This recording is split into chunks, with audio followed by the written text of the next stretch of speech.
Magandang araw sa inyo mga katropa. Welcome po muli sa aking YouTube channel. So balik na naman tayo kabuhayan. Sa ngayon po, mayroon kami kinakabit na isang wall mounted na may ideya. At ito po ay nabili sa atin ng ating customer. So ito yung pinaka sample namin ngayon.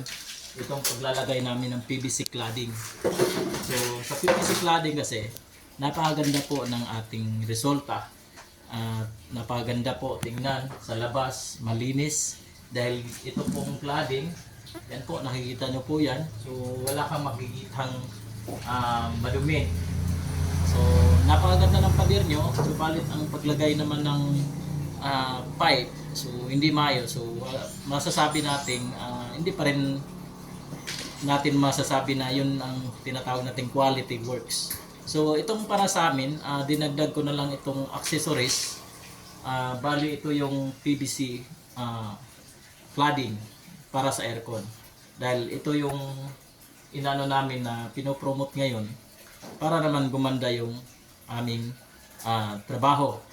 Dahil syempre may dala tayong promote na mga brand at ito yung kasalukuyan kong partners na push brand.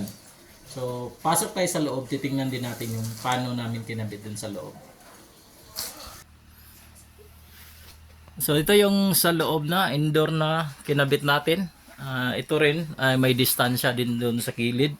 Kaya ito yung inano natin na PVC cladding. So yan po yung karugtong.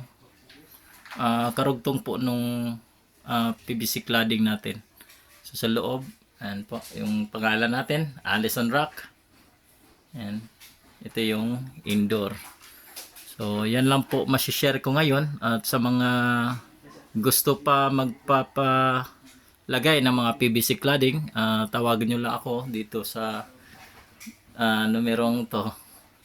O sa lahat ng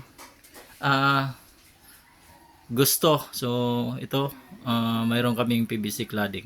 So ito dito made ito sa ang location namin dito lang sa Misamis Occidental. So pwede rin tayo sa Karatig Bayan natin. So Karatig Probinsya. Pwede din tayo magkakabit yan. Maraming salamat po.